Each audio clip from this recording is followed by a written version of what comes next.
Okay, hi everyone. I'm Donna Lyons. I'm with the School of Law at Trinity College, and this is seminar 10 in our speaker series.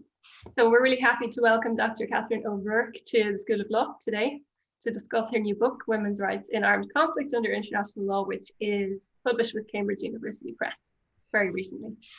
Catherine's going to give you an overview of the book shortly, but just to note that the book identifies key aspects of how different regimes regulate women's rights in conflict and how they interact. So it's a very important study, and I think it fills a niche in this crucial area. This discussion has been timed to coincide with the 20th anniversary of the landmark UN Security Council Resolution 1325 on women, peace and security, which was adopted on the 31st of October 2000. So this is also a particularly timely discussion in light of Ireland's recent election to the UN Security Council for the period 2021 and 2022. And just by way of introduction, Dr. Catherine O'Rourke is Senior Lecturer in the School of Law and Director of the Transitional Justice Institute at Ulster University. She researches, teaches, and engages in policy work in the fields of gender, conflict, transitional justice, and international law. As a scholar, she has an excellent record of publications and research grants, and in addition, she works with the Irish and UK governments, as well as the United Nations and several non-governmental organisations in policy work related to her expertise. So you note on page 6 of the book that, and I'm not sure actually if Aoife, you'd like to hold it up there because mine hasn't arrived. Would you like to just show the audience? That would be fantastic. Thank you. So yeah, on page 6, you say that this book is the first comprehensive study of the protection of women's rights in armed conflict under international law across the 4 key regimes of international humanitarian law, international criminal law, international human rights law, and the UN Security Council. And I'm just wondering, would you like to tell us a little bit more about the book, both in terms of the approach that you took to the subject, as well as the substance and content examined in the text? Sure. Thank you, Donna, and thanks to TCD for the invitation, and particular thanks to Aisling and Aoife for joining us today. It's a pleasure to get to talk about the book, and of course it is an auspicious week. Indeed, today is in New York, people are busy talking about these same issues. I'm happy to be here in my study in Belfast doing the same thing with you all.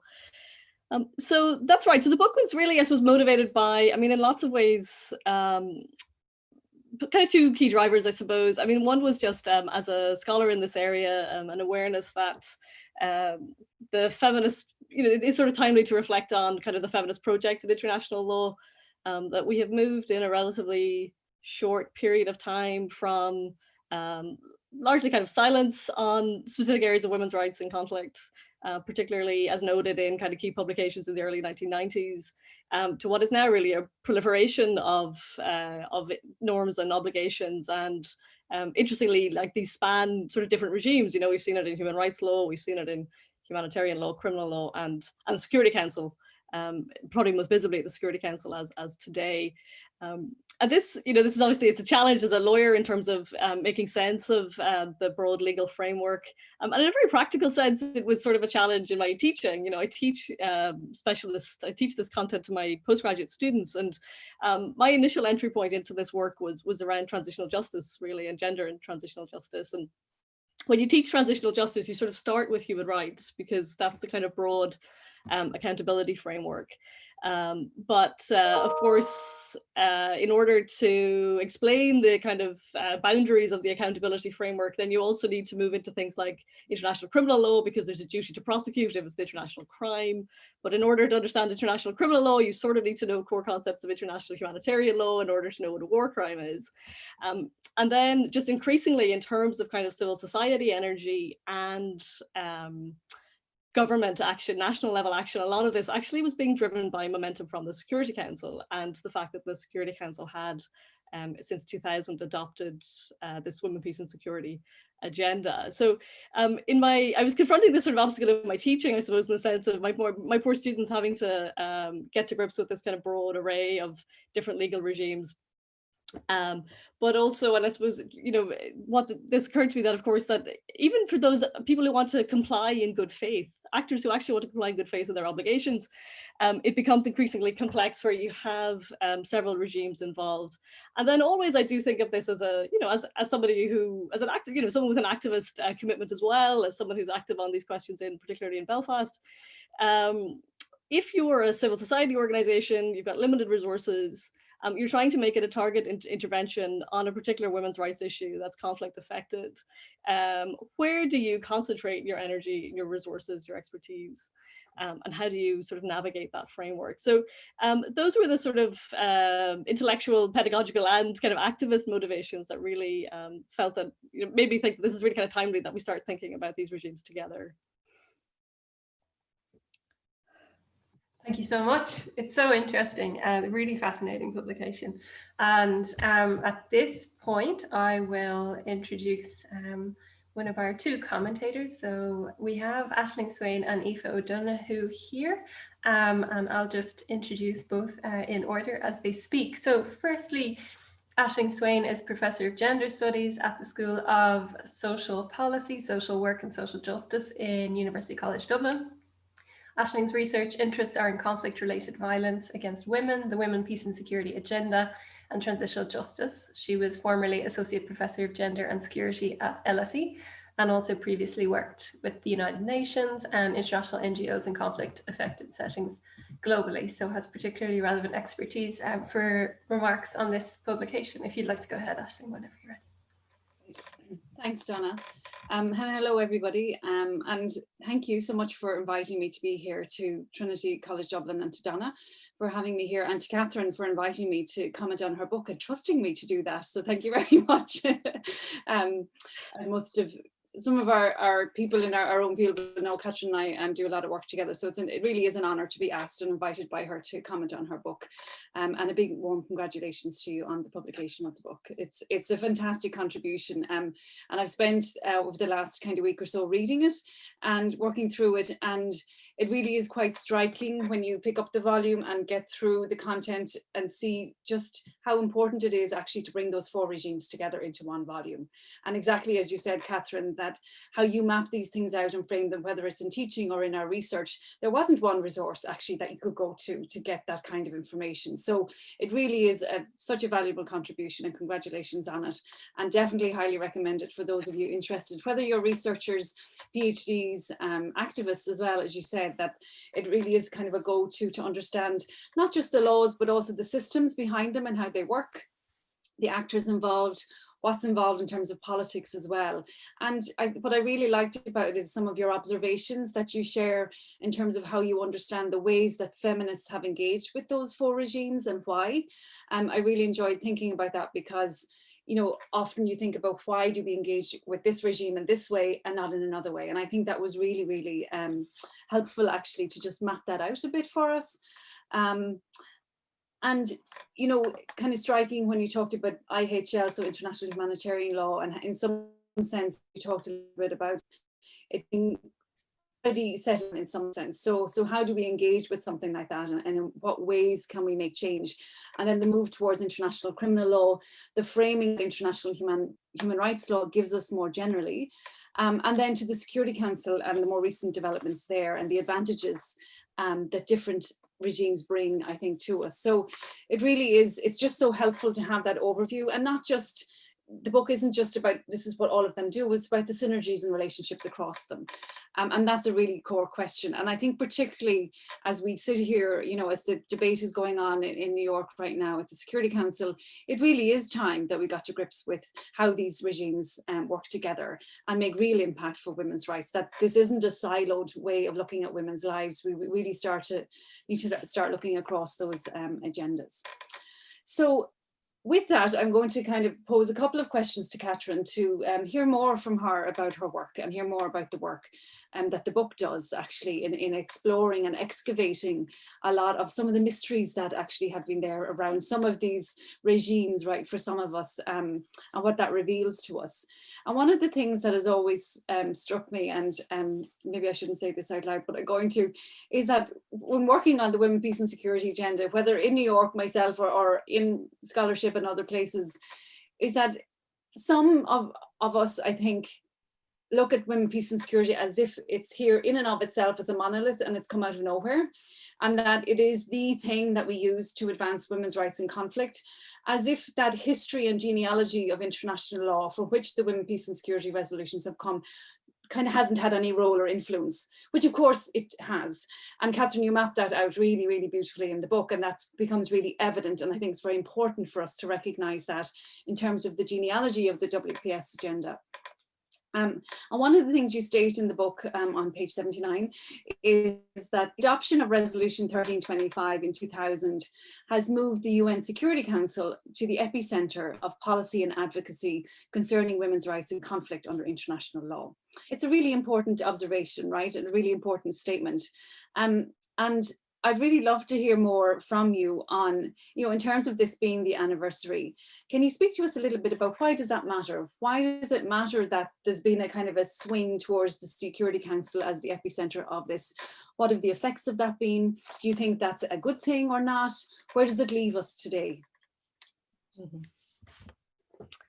Okay, thanks Aisling for the reflections and the timely question, although I think obviously a challenging one as well. I mean, it is an interesting question. I think the allure of the Security Council and the way that it has captured civil society imagination, and today's a good illustration of it. So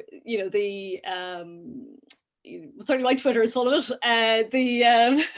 There's a lot of activities. I know at the Institute we've had a series all year looking at the anniversary of 1325, and there's lots of anniversaries going on this year, Beijing and others. So why is it that the Security Council has captured the imagination quite so centrally? As I do try to track a little bit in the book, the move to the Security Council initially was, it came on the back of marked successes really through the 1990s. Through the human rights system, through the General Assembly, through the Rome Statute of the International Criminal Court. But certainly, these are all documented accounts, but it was a sense that if you wanted to get to the institution that had a unique enforcement capacity around peace and security, that actually had the authority to use sanctions, but also its Chapter 6 powers around facilitating peace processes and others, that really there was no other institution or mechanism that one could use other than the Security Council. And I suppose in a strict reading of the UN Charter, that is strictly true. And it happened at a time in which the Security Council was showing itself to be more open to those kind of normative agendas.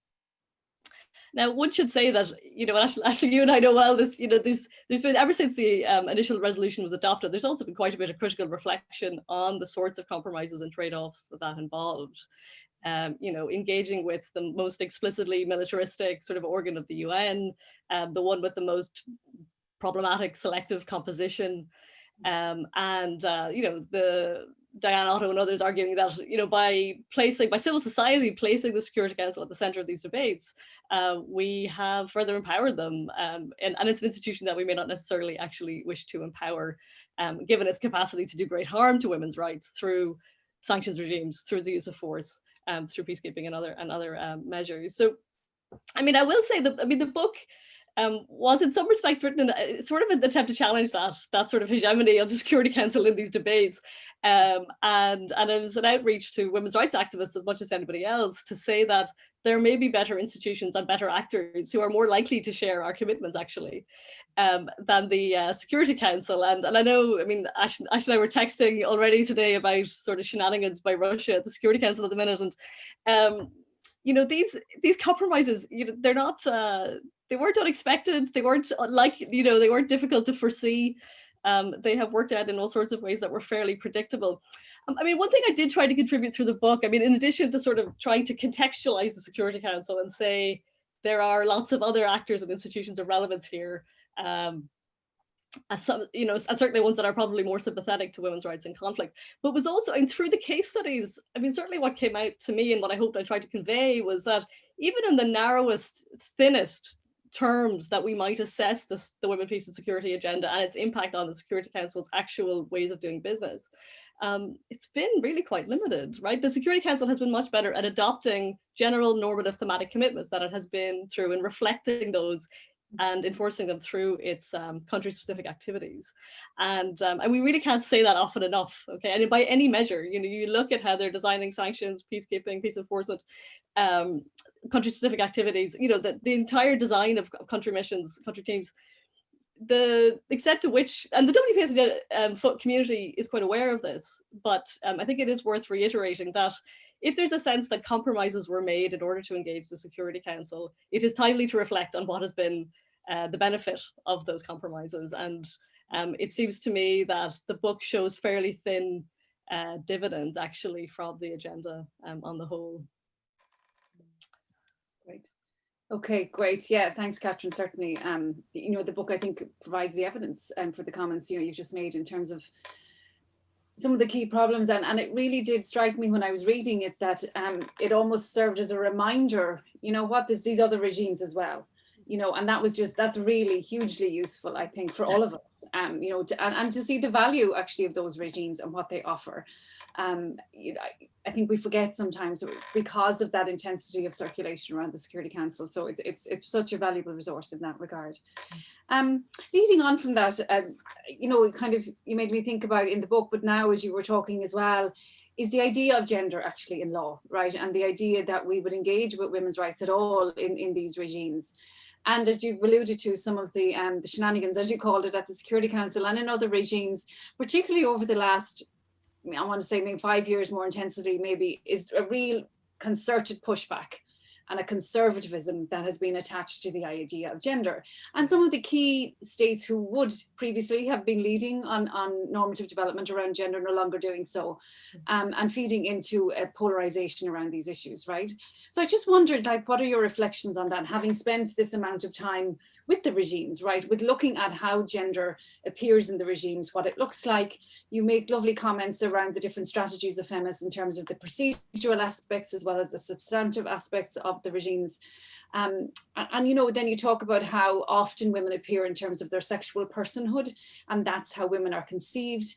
And really important observation, and something I've been thinking about a lot as well, is that with that comes a lot of traction and progress, which is really important, but a fear as well among feminists that we're going to narrow down who women are, right, as sexual beings, as sexual victims, etc. But because of that, we also are afraid to go there in terms of issues that do matter, like motherhood, like maternity, like childbearing, stuff like that. So all of that just made me think about, where are we at normatively with the idea of gender in these regimes? How do you feel about that now, having studied all of them in such detail at this point, and that pushback right now in the international system? Yeah, I mean, it's an important point, and of course an important reminder that we don't necessarily kind of march inexorably forward on these issues. I mean, it's the gender issue is quite an interesting one. I was careful in naming the book. It is Women's Rights in Armed Conflict under International Law, and in that sense, I didn't want to sort of induce false expectations of what the book does and doesn't do. So there isn't a very developed critique of gender of how gender is treated in international law in terms of the book, but nevertheless, of course, it is implicit in much of it.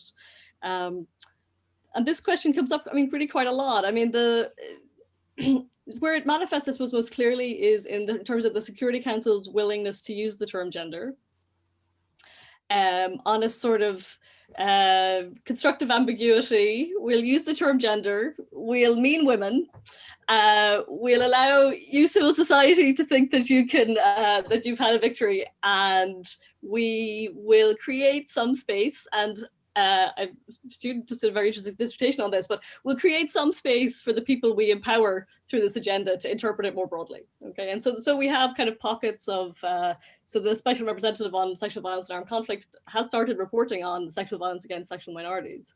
I'm confident that's not what the Security Council intended with the agenda, but you know, it has created some space for that as well.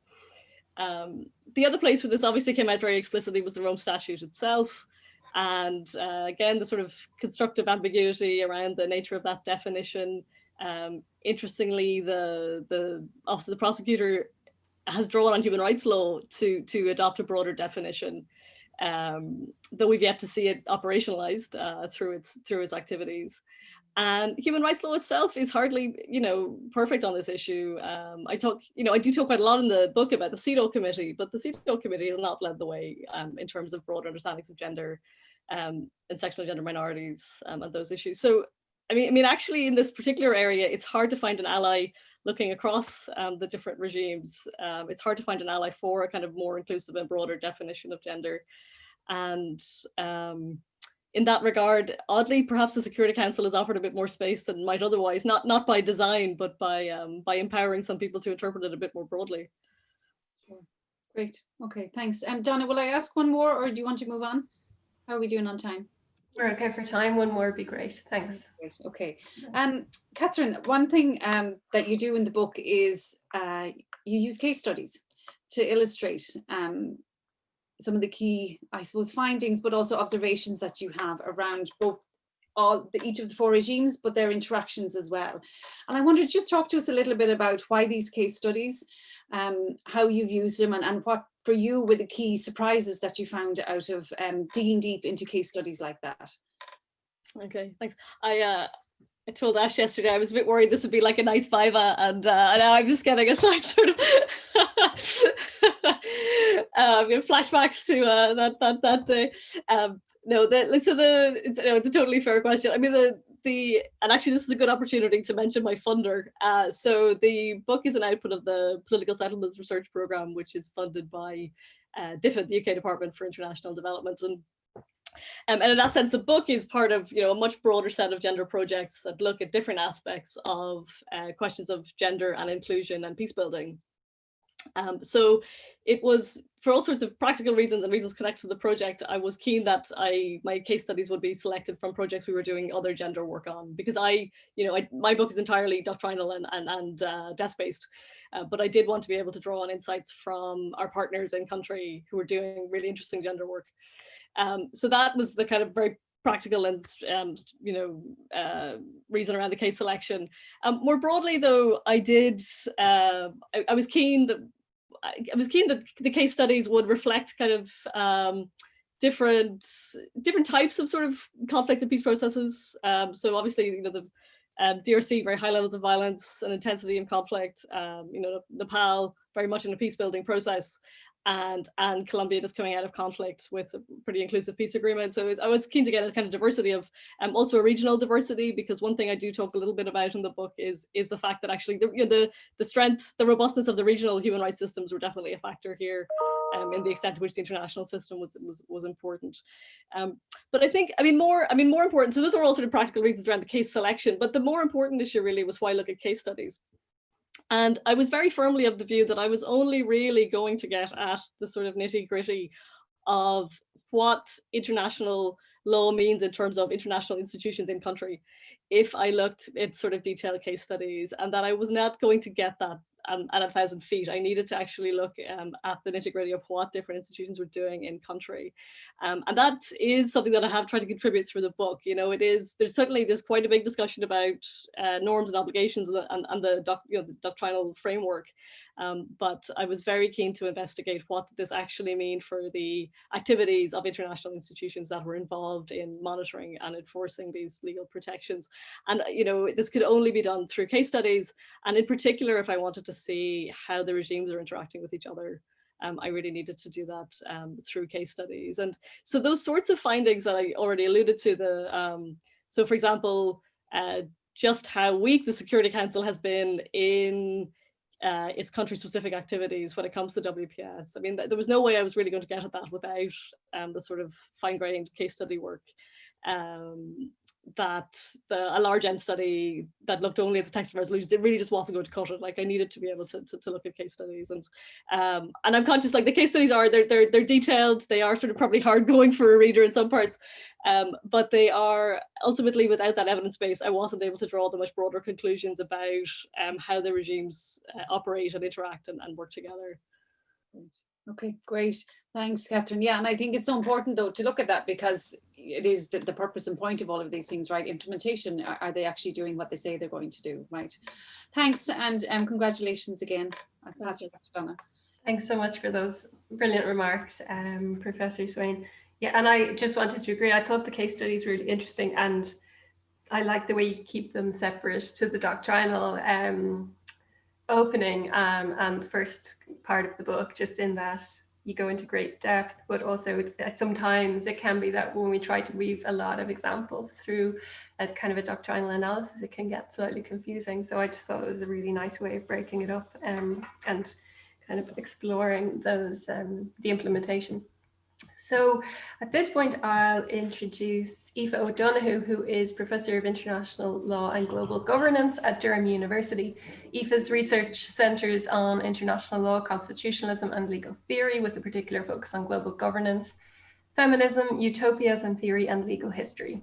Aoife was one of the directors of the Northern Ireland Feminist Judgments Project, the UN Gender Network, as well as currently working with the Performing Identities team on Brexit and Northern Ireland. So Professor O'Donoghue is going to provide some remarks and questions as well. So over to you, Aoife. Thank you, Donna, and thank you as well to Trinity for hosting this. I think it's an excellent series that you're running, and I think it's really positive to be able to discuss new books and bring them to as big an audience as you can, because I think it's, you know, giving people the opportunity to think about them and talk about them, I think opens them up to all the audiences it should open it up to. So I think it's a great series that you're running.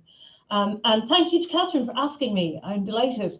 I had actually completely forgotten that I had looked at the proposal until I saw it in the acknowledgements. I was like, oh yes, I did. I remember now.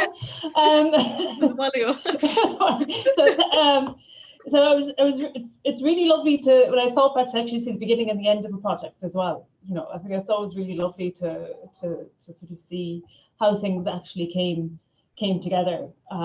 Because I think what the book does really, really well is a combination of what everyone's been mentioning, that sort of fine-grained analysis, but also talking about where feminist international legal scholarship is at the moment in those four fields, and within the institutional infrastructure of the United Nations, and the regional structures, that it manages to do both. And I think that's a very hard task to pull off, to be able to do both the fine-grained as well as to point out where we are at this particular moment and where we've come from. And I think that's really struck me as a real strength of the book as I was reading it, that it was doing both of those things really well and in a really engaging way. As you mentioned that maybe some of it is hard going with the detail, but actually I found it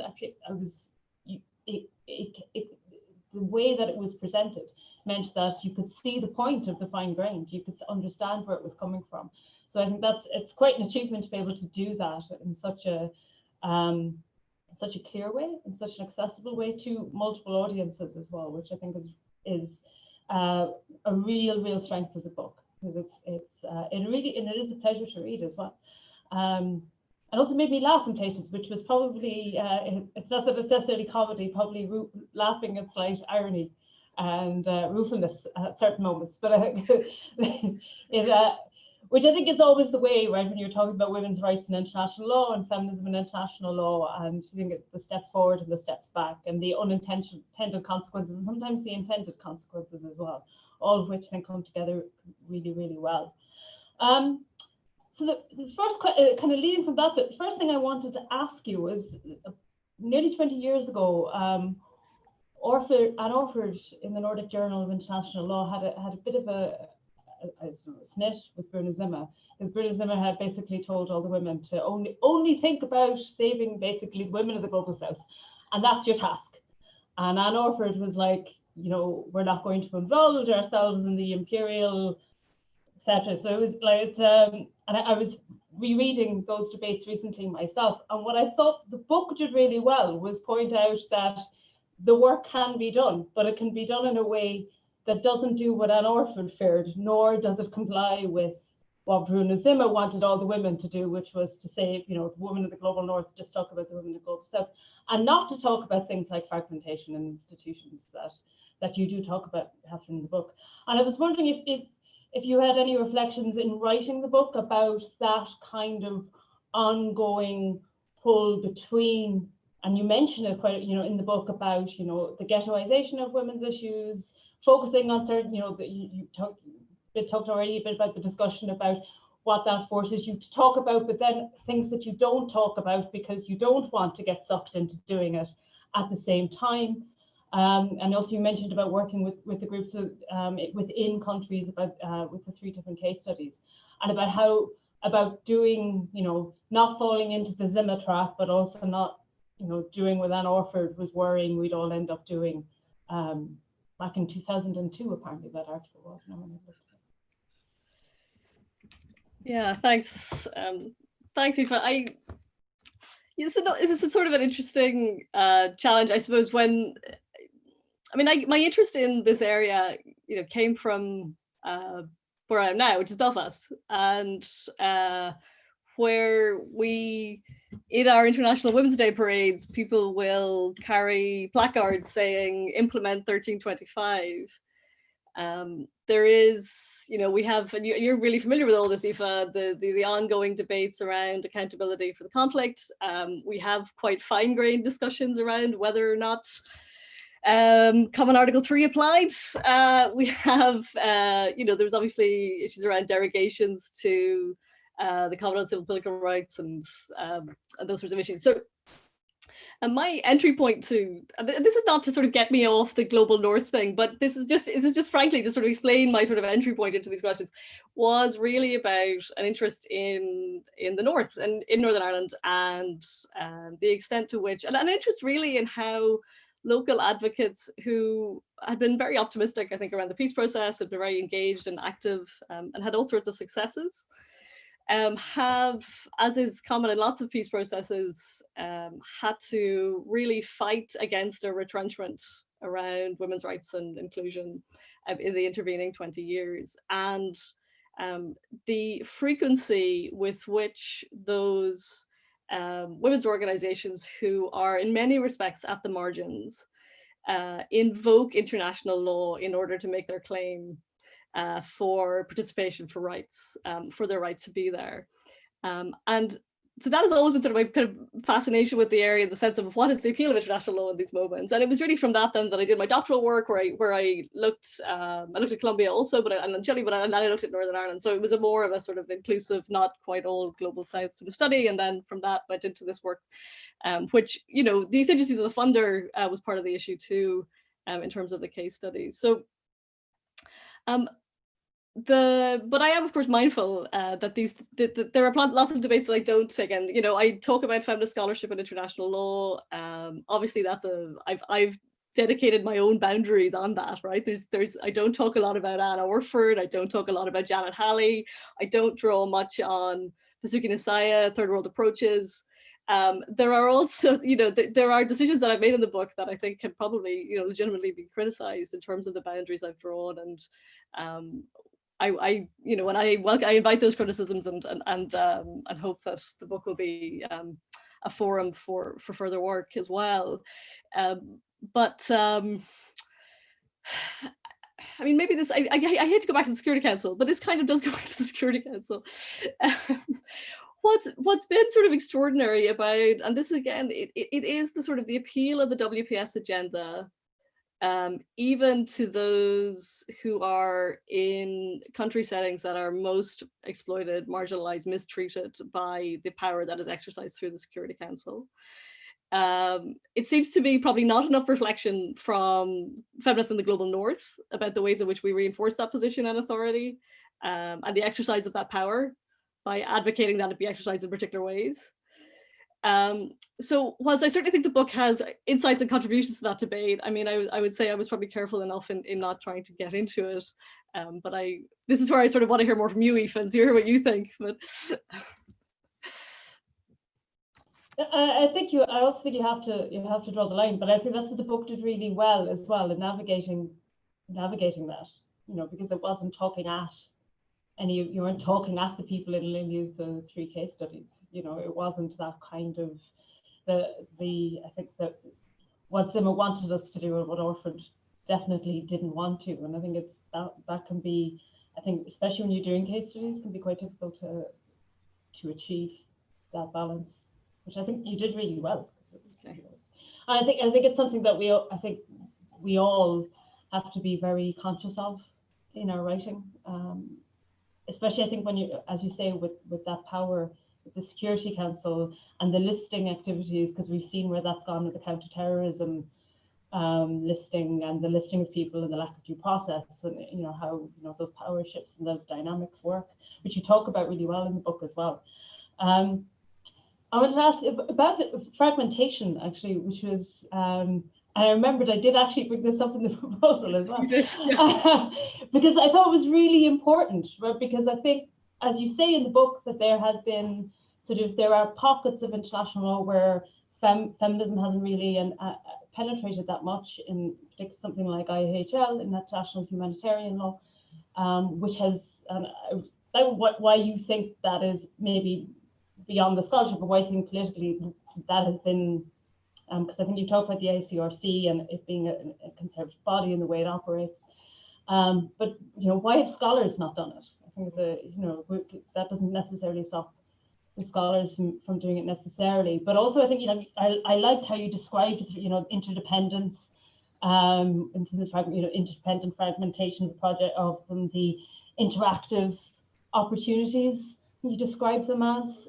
within the fragmented, and I definitely think fragmentation could definitely be seen like that, as an iterative process, as a process where we can have these debates and discussions, and perhaps sometimes it's messy, but messy isn't necessarily bad. But what I was going to ask you is if you were talking to other areas where fragmentation comes up a lot, right, in international law, something like trade or the environment, where say if we take trade, we take Northern Ireland as a very good example again at the moment, where you've got human rights and transitional justice and trade, all in a way perhaps unexpected, have all started to come together.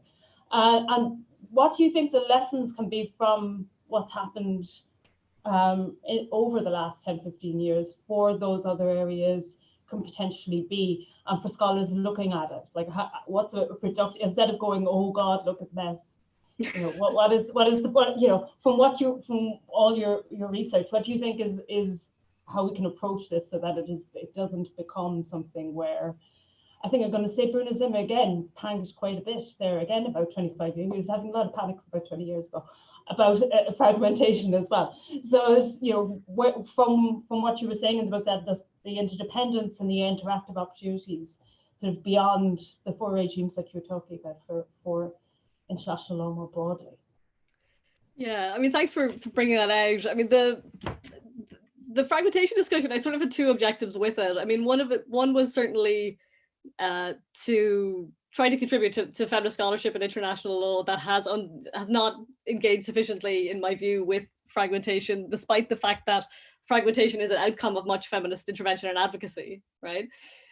So I was keen that's certainly one of my objectives with the book. But I was also, for better or worse, trying to engage with a mainstream international law debate and public international law debate to say that we can track this phenomenon also when we look at women's rights, but in particular, I wanted to propose a methodology through which to look at fragmentation, and then that's where the case studies became important and the institutional focus became important. And so my hope is that actually, as a methodology for studying fragmentation, the book may be useful to those who aren't interested in the thematic area of women's rights in conflict. In terms of what else it says to international scholars who worry about fragmentation. I mean, I think, and I do try to say this a little bit in the book, but there's a lot of, for a lot of international lawyers, the fragmentation kind of is a bit of an existential challenge, right? Because it's we're constantly trying to tell people, no, really, it really is law, right? And often that's frankly to our own colleagues in the law school. So that's why we talk endlessly about sources, and right. So there's this existential angst, I think, amongst many international lawyers because of fragmentation, because it all just reinforces this perception from other lawyers that it's all just political, right? So and I think for those folks who worry about those things, and I am absolutely not one of them, their sort of central concern is around kind of coherence, hierarchy, organization, right? To me, that's just something that's something to investigate, but it's not my goal. My goal, and I'm really explicit about this, particularly in the final chapter, in the conclusion, where I propose the feminist toolbox for fragmentation. I say, look, the objective here is an explicit normative one, to advance the protection of women's rights in conflict. And fragmentation is the scenario in which we find ourselves in. It's what we're dealing with. We're not going to resolve it. Here are some tools that I think will be useful in navigating it in order to enhance the overall protection of women's rights in conflict. Thanks so much. Yeah, would you like to keep going, Aoife? I have one last question. Go ahead. Yeah. That's right. So one, and I really just, very briefly, the last, I would say, 12 months, there's been an increasing concern around carceral feminism. Yeah. And I thought actually that this was unluckily for you, I suppose, an area where carceral feminism, it's a critique that certainly could be made about the push towards it. Though I think perhaps unfairly, actually, because I think actually there has been, from the feminist side, I think, maybe not the international criminal law side or international human rights, but is actually not so much an interest in that kind of response.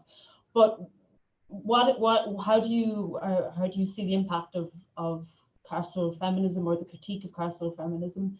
Obviously international criminal law, but international humanitarian law and human rights law equally, I think, could, and the role the Security Council has had in this area and in other areas of pushing towards a carceral sort of approach to everything. Yeah, that's right. I mean, I do, whilst I don't explicitly talk about carceral feminism, again, the book, does sort of try to engage with that in different ways. I mean, my conclusions from looking at international criminal law and how the International Criminal Court operated in the different case studies, spoiler alert, they're not very positive. The problems are manifold. Okay, I mean, principally, frankly, they're with the dysfunction of the institution of the International Criminal Court, and that's with no disregard to many people within the institution who are trying to make it work, but it is doing a difficult job in a difficult context, often with recalcitrant states, and it has not, despite the. And this is where I think the carceral feminist critique is totally legitimate, actually.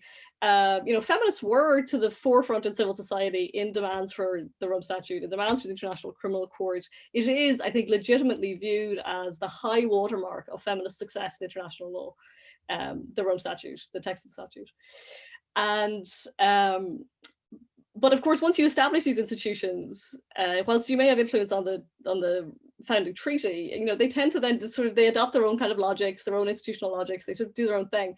And one thing that we probably should know from several decades and centuries of courts and prosecutions, particularly for sexual crime, is that they don't tend to do a very good job of it. And the fact that criminal accountability has been elevated as a feminist goal in international law, I do think is a legitimate subject of critique, and there is work on the Doris Buss and others have done work on this. Whilst I don't get into that debate in any great detail in the book, again, what I do try to show through the case studies is the very limited dividends that we can point to in practice when we look at how the court is operating, how the Office of the Prosecutor is operating. I look at the DRC and Colombia.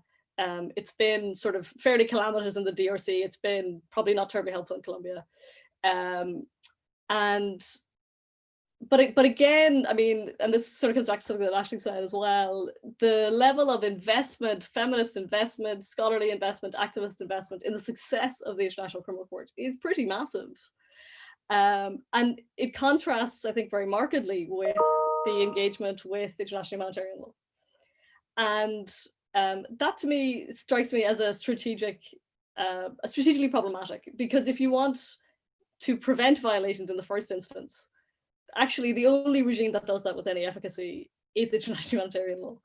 It is the ICRC, for all its problems and deficiencies, it engages directly with belligerent actors to educate them. It provides immediate relief. It sort of gets around all those issues. So I think, to me, the carceral feminism critique, I think, is legitimate theoretically, I think it's borne out empirically, but also actually strategically. I think that the investment of energy, like I do look at the sort of jamboree today at the Security Council, the sort of ongoing good faith efforts by people to make the ICC work better.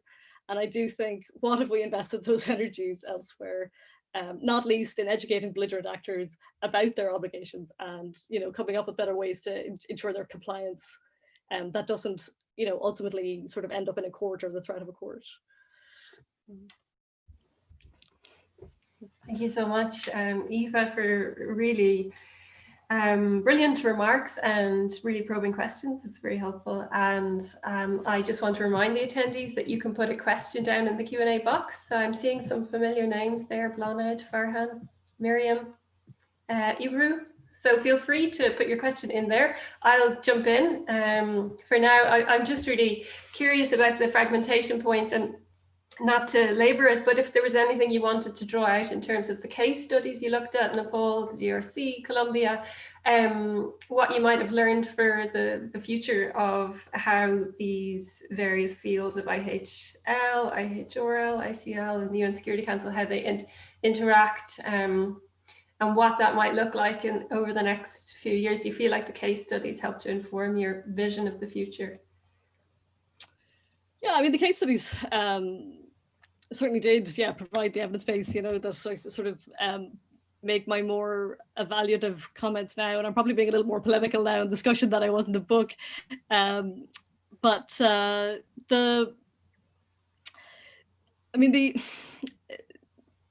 one level, I was very interested and probably a bit surprised and disappointed to see what seemed to be some of the norm conflicts that we really shouldn't have to be dealing with, you know, areas where there should be greater norm clarity.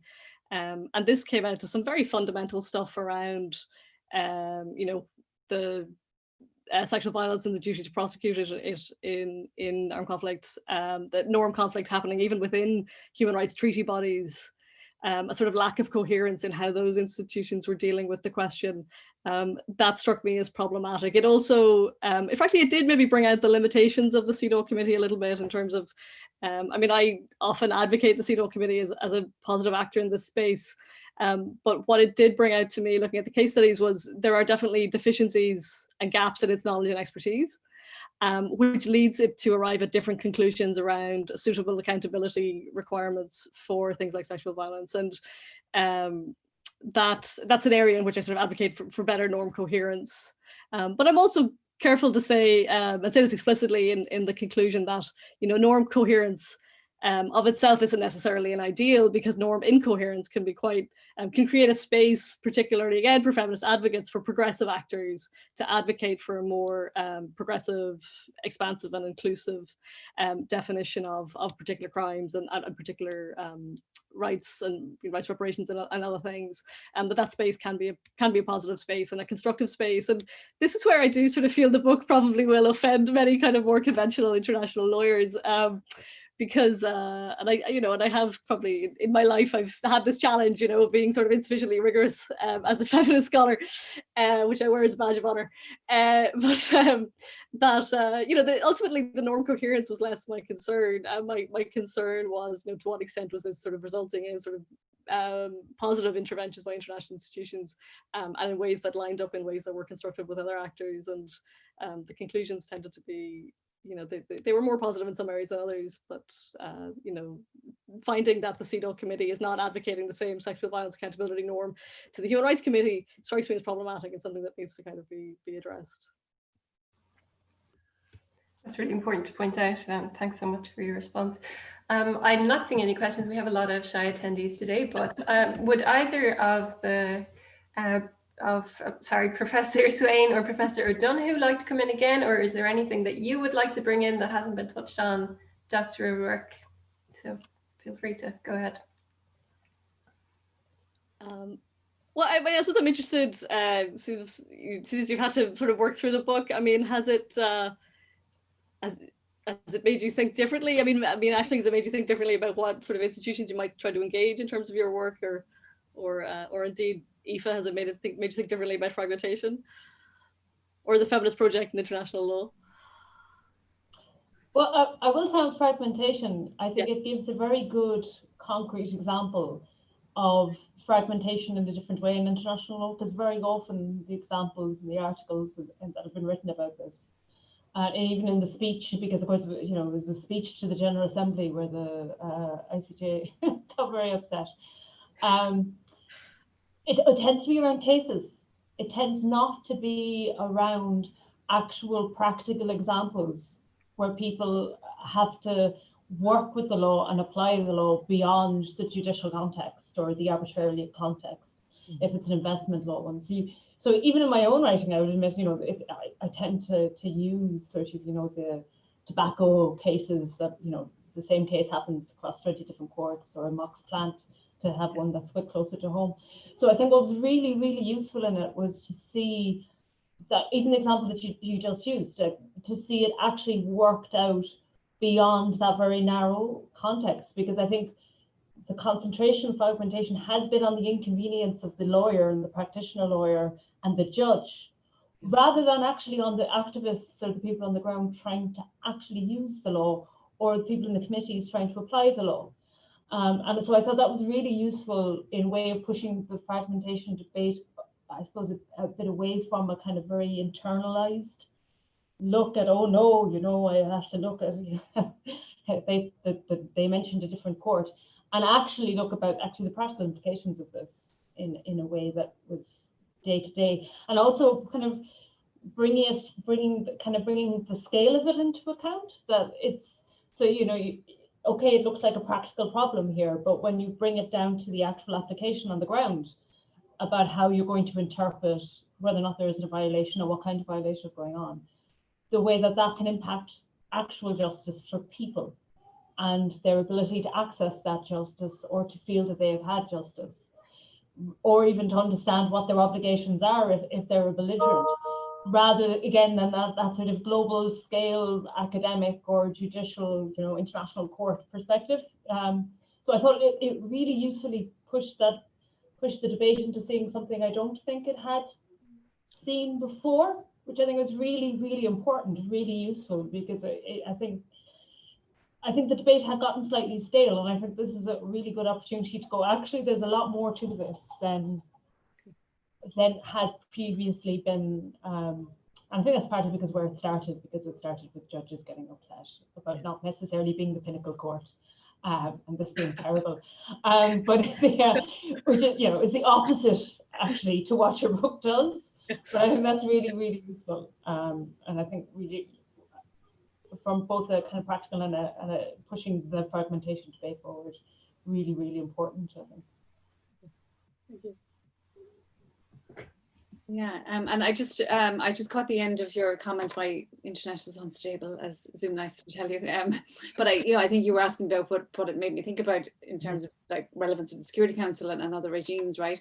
And you know, a couple of things that I really kind of thought would be so interesting to debate at some point is, you know, when you think about the four of them, are there hierarchies, right? And what are the perceptions of those hierarchies? Because you tend to elevate IHL and ICL as the law, and then there's human rights law, which just feels a little bit more fluffy or something, and then there's the Security Council. And then I thought about, well, why is that? You know, the way you talked about kind of IHL and the access in some sense. And then I thought, is it that in the Security Council and the CEDAW committee, civil society get in there? Whereas there's a perception that, you know, IHL and ICL and their application is in these closed spaces of courts, and that's legal and lawyers do that. And that kind of made me really think about, I think what your question was that if we look back to the other three outside of the Security Council, what does access look like, and what does it mean for civil society actually to know and understand those mechanisms and those modalities if you're an advocate for women's rights in conflict, whatever modality or aspect of women's rights that might be, you know? So it really made me think about that. And the other thing was just the normative development. I don't know if you wanted to comment on that, like where are we at? Like, are we complete? Are we good? Do we need more norms? Do we need more? And you know, you made a comment in the book, and I didn't want to put you on the spot asking you about this, but just, you know, just putting it out there, you know, we know there's a campaign to standalone instrument on violence against women, which, right, standalone instrument on violence against women, there's a campaign for that, right? You mentioned it, yeah, sorry, I know I got stuck. You mentioned it in the book. And, you know, I think about this in circles in my head, as you probably do as well, about, do we need one? Would that be a good idea or not? What would it be? Where would it fit?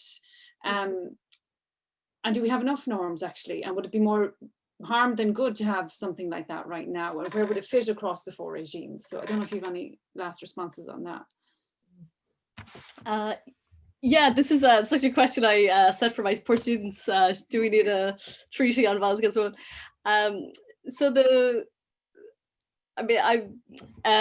Manjoo, the former Special Rapporteur on Violence Against Women, who very kindly gave a generous reader endorsement of my book, is an advocate, very strong advocate for a specialised treaty. And you know, even if there were to be a specialised treaty, it could potentially be as an optional protocol to CEDAW, because I think that a lot of the concern is what would be the relationship to CEDAW.